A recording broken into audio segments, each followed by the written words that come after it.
Number 1. Welcome to my production of 3 things that suck about Seiko. Now this is in no way a rant video. Now this is a video just, 3 little gripes I have against Seiko and why they kind of need to improve on these things, and the company will be better off, I think. The first thing is their Hardlex mineral crystal. Now, I don't really know what they do to it, honestly.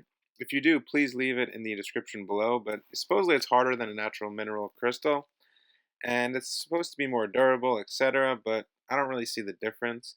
And one of the main things about them is they smudge really easily, so you get a lot of smudge marks on them, and they just really feel cheap, the crystal, especially when those smudge marks are on them and you're looking at it in the sun and it just looks gross. Now, a sapphire crystal, which a lot of people do change their Seiko Hardlex crystals to sapphire crystals, which is a great mod, and it looks a lot better. At Seiko's price range where they're providing this mineral crystal, you can even have watches up to $500 using mineral crystals. I mean, that's just gross. But you can always change the crystal if you want to mod it, which is a good thing. But I think Seiko should just kind of apply sapphire crystals to, 300 and above, you should get a sapphire crystal. Number 2. Now, my second biggest gripe against Seiko, and this is something that actually happened to me on 3 occasions I purchased a Seiko watch. Not going to name the person I purchased it from or the distributor, but basically the chapter rings are not aligned correctly, mostly on the Malaysian models I've seen. All of the Seikos I've got were the Malaysian models, and I guess they seem to put a little less care into them. I'm not 100% sure. I do know Malaysia has the cheapest labor in the world, I think. It's way cheaper than China to produce watches in Malaysia, which is one of the reasons probably why they have this misaligned bezel issue. And it's a big problem for a lot of people. Some people don't really care. Basically, it makes it so the bezel doesn't line up to the 12 o'clock position. It doesn't hit the markers. It looks sloppy. It looks cheap.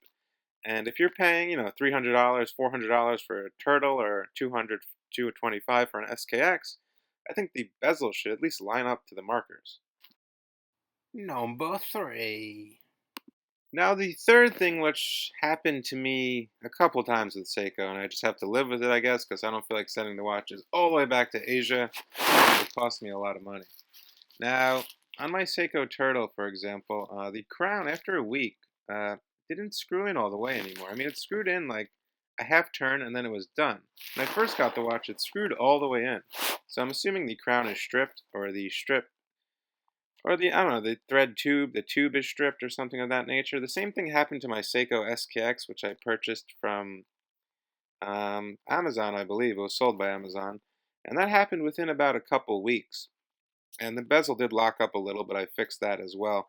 There's just really bad quality control on a lot of these Seiko watches, from the Prospects line, the Patty line. Now, it seems to be, I've never had a problem with a Seiko Solar watch. Those seem to be made a lot better. I don't know why, but those watches are made like really nice, and I never had a problem with those. The bezels always line up perfectly.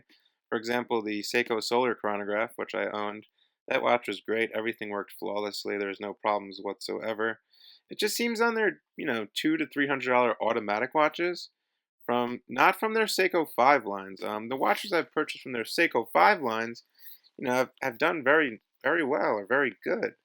I purchased one of their compressor divers for $130, and the thing works flawlessly. It has the same movement as the Seiko Turtle for, a third of the price, which is another thing I don't get about Seiko.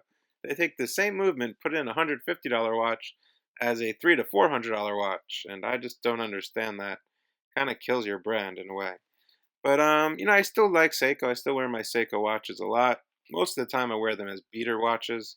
Considering I do have a nice amount of, I would say, luxury watches, or higher end watches. But I still like Seiko as a brand, and I'll continue to kind of buy a Seiko every now and then. They're fun to review. They're fun to wear. You don't have to care about them so much because they're cheaper, which is always nice. And most of their styling is pretty good. So I hope you guys enjoyed this video. Let me know what you think. Have you had any of these similar problems? If you have, leave it down in the description or the comment section below. And I hope to see you guys on the next video. Bye.